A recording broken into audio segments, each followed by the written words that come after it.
oftentimes luthiers don't get a chance to really get super involved with their communities in doing work outside of the shop. This is a nonprofit, the Kealakai Center for Pacific Strings, we founded 3 years ago.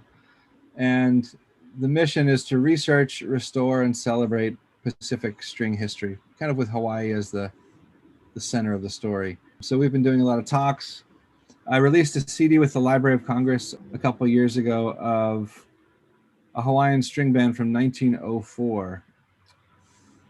And it's really interesting. This is 1904 is very early in the recorded catalog of any style of music.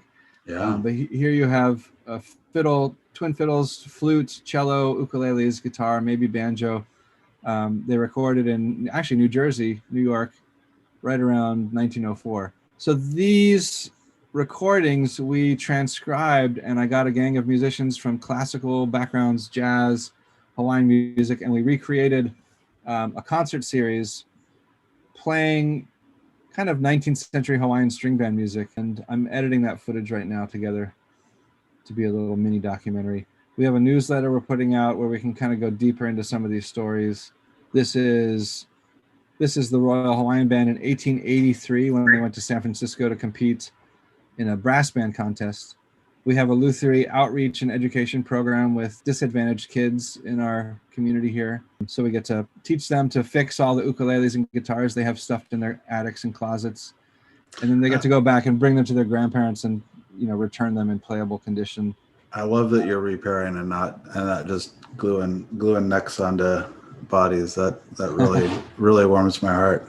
Well, restoration work here, that's been my kind of special focus. And this climate is very hard on. Oh my God, they must just potato chip those tops. Yeah, and humidity, salt air, all that stuff. So I just did get funding to take that museum exhibition to a permanent digital platform in partnership with a foundation here. So one of the things we have are steel guitar sheet music that's for free, downloadable as PDFs on our website. We have 800 copies of Hawaiian steel guitar sheet music. Oh, wow. That it's interesting, but the repertoire really tells the story. Like every song you can imagine was being arranged for Hawaiian steel guitar, not just Hawaiian music.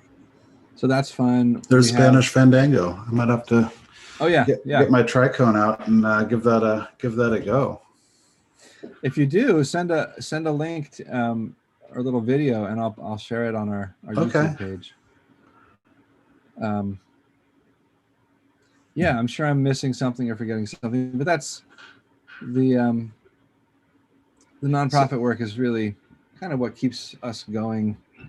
The repair is kind of just in service of the nonprofit at this point. That's awesome. Well, and we have, we've kind of gathered a pretty historic collection of stringed instruments, and then like just last week, this elderly fellow donated a 1930s Gibson archtop that needs extensive restoration. And the understanding is that we're going to use that to work with these kids to learn restoration skills. And then that becomes part of our permanent collection to be used for education, concerts, all that kind of stuff. So I'm not taking in much repair work these days just because I have a handful of really historic instruments that I'm tasked with keeping up and running. Yeah.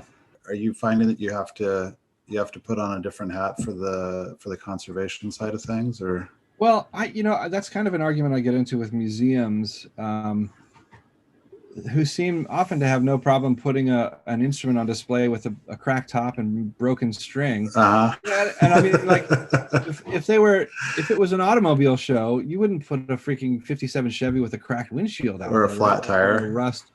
Yeah. So, what I'm really trying to shift the conversation is that these instruments are entities. They have a voice, they have a personality, they have a history, and as I mentioned before, they're going to outlive us all, right? So it's our duty, I feel, to keep them playable as much as is possible.